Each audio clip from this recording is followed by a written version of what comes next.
রাফি গ্রামের এক সাধারণ ছেলে। পড়াশোনা শেষ করে শহরে গিয়েছিল চাকরির আশায়, কিন্তু আজ প্রায় 1 বছর হয়ে গেছে, কোনো কাজ জোটেনি। তবুও সে আশা হারায়নি, কারণ তার বিশ্বাস যতদিন শ্বাস আছে ততদিন আশাও আছে। এই রাফি, সারাদিন ঘুরে বেড়াও কিন্তু কিছু হচ্ছে না শুনি। কবে পর্যন্ত এভাবে চলবে? জানি কাকা, দিন যাচ্ছে কঠিনভাবে, কিন্তু আমি চেষ্টা না করলে তো কিছুই হবে না। আল্লাহ চাইলে একদিন আমারও দিন ফিরবে। গ্রামের সবাই তাকে নিয়ে হাসত, কেউ কেউ করুণা করত, কিন্তু রাফি জানত যেদিন সে নিজের পায়ে দাঁড়াবে সেদিন এই পৃথিবীই তাকে চিনবে।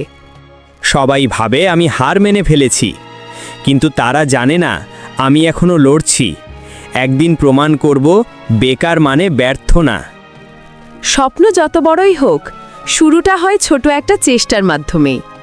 রাফির গল্প শুরু হচ্ছিল এমন এক চেষ্টার মধ্য দিয়ে। বাবা, শহরে গিয়ে নিজের যত্ন নিস, খালি পেটে থেকো না, শরীরটা খারাপ হয়ে যাবে। চিন্তা করো না মা, একদিন এমন কিছু করব যেন সবাই গর্ব করে বলে এই রাফি আমার ছেলে। বাবা, মানুষ যেমন বড় কাজের আশায় শহরে যায়, তেমনি ছোট কাজ দিয়েই বড় হওয়া শুরু হয়। নিজেকে কখনো ছোট ভাববি না। রাফি, মনে রাখিস, আমি তোর ওপর গর্ব করি। একদিন তুই নিজের পরিশ্রমের সবার মুখে হাসি ফোটাবি।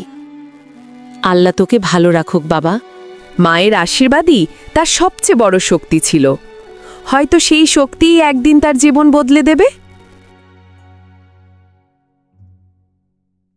স্যার, আমি কাজ শিখতে চাই। বেতন কম হলেও সমস্যা নেই, শুধু একটা সুযোগ দিন। তুমি কি আগে কখনোই কাজ করেছো? বেতন খুব বেশি দিতে পারবো না, কিন্তু যদি মন দিয়ে কাজ করো তাহলে সুযোগের অভাব হবে না। না স্যার, আগে কখনো করিনি, কিন্তু শিখতে জানি, পরিশ্রম করতে জানি, আর আমি হাল ছাড়তে জানি না। দিন রাত এক করে কাজ করত রাফি। সে জানত আজকের কষ্টই কালকের সাফল্যের বীজ। যে কখনো হাল ছাড়ে না, তার ভাগ্য একদিন পথ দেখায়। রাফির গল্প সেই শিক্ষাই দেয়। রাফি, আজ তোমাকে দেখে সত্যি গর্ব হচ্ছে। তুমি প্রমাণ করেছো পরিশ্রম কখনো বৃথা যায় না। তুমি আজ নিজের পায়ে দাঁড়িয়েছো। স্যার, আপনি না দিলে সুযোগ, আমি আজও হয়তো কোথাও হারিয়ে যেতাম। আমি শুধু চেষ্টা করেছি, বাকিটা আল্লাহর দয়া। আজ আমি জানি পরিশ্রম কখনো বৃথা যায় না। জীবন যত কঠিনই হোক, যদি মন বড় হয়, পথ একদিন মিলবেই। জীবনে সফল হতে বড় ডিগ্রি দরকার হয় না, দরকার শুধু বড় মন আর অবিচল পরিশ্রম।